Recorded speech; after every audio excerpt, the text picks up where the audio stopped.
New York City. Or not?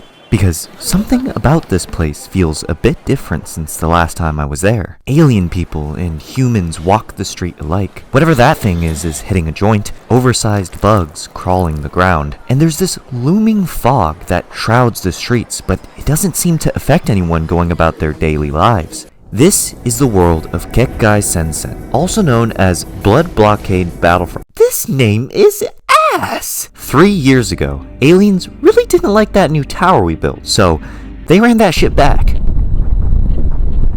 creating an interdimensional portal in the process and a fog that isolated the peninsula from the rest of the world. It became known as Hell Salem's Lot. Humans and aliens learned to coexist and even politically accepted each other. Only in fiction. Then there's this twink. I swear to God, it's always a fucking twink. Leo is broke, homeless, starving, wandering the streets in this godforsaken place. You might be wondering, how did he get here? Just a few years back, Leo and his family were here on a family trip, looking for a cure to his sister's disability. I guess conventional medicine failed them, so they immediately thought aliens were the only answer? Whatever, I don't know. They're at the Statue of Liberty when suddenly fucking God just appears. I see you have come to this shithole in search for a cure to your disease.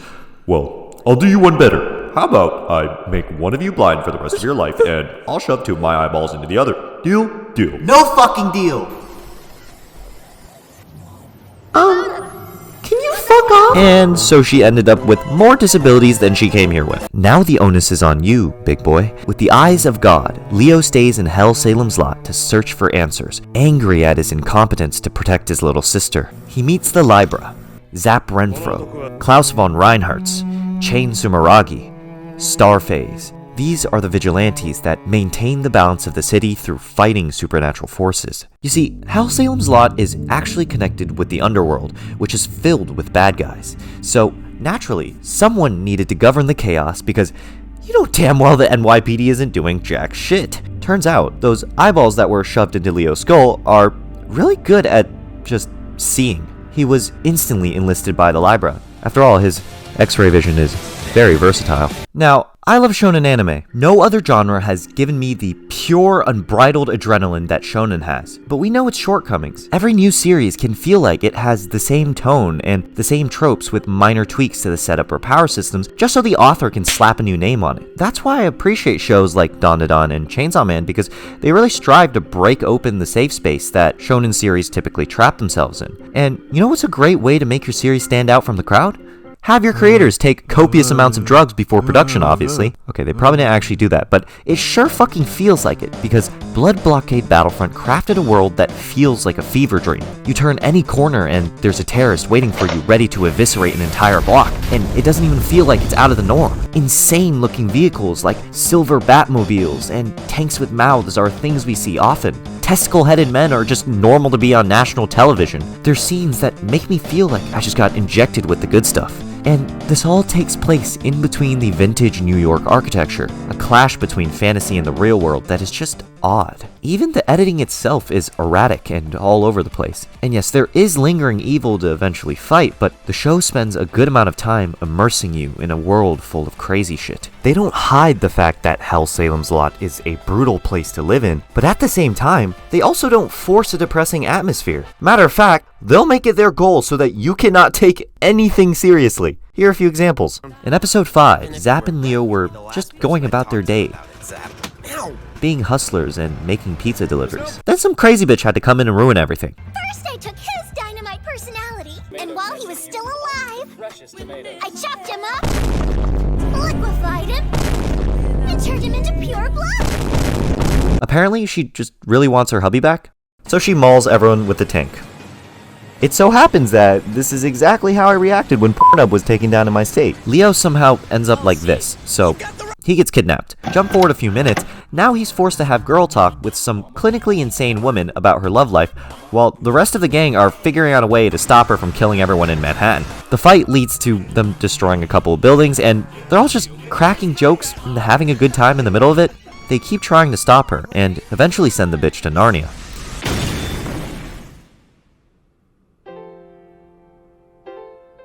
Her stupid truck burst apart and scattered. It said there were hundreds, maybe hundreds of thousands of casualties. This show cannot take anything seriously. And why the hell am I loving it? Here's another example. Zap is a fucking degenerate. He's just doing like 8 different people. So many girls, in fact, that there's beef within the harem. This guy's fucking him. Sideho 2 barges in. Where is my fucking cat?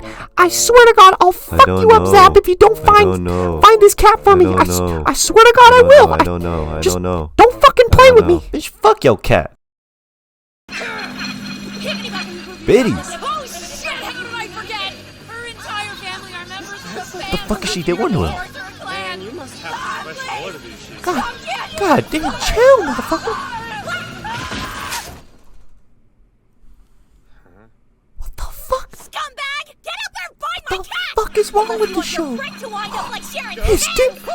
Damn, you're packing the... What the? So yeah, they just murder people in the show like they're making morning coffee. That's how little of a fuck they give. It reminded me of Dungeon Meshi, except in that show, there's actually a specific mechanic that prevents people from dying when they have their heads splattered against a wall. So I thought maybe it was the same for this show.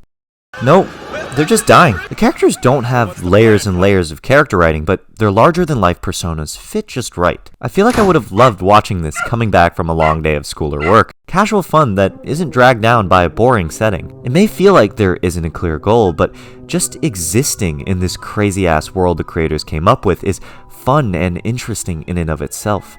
You know what I just realized? This show is just what happens when filler is actually good. I'm pretty sure it broke the shonen laws of physics just on that alone.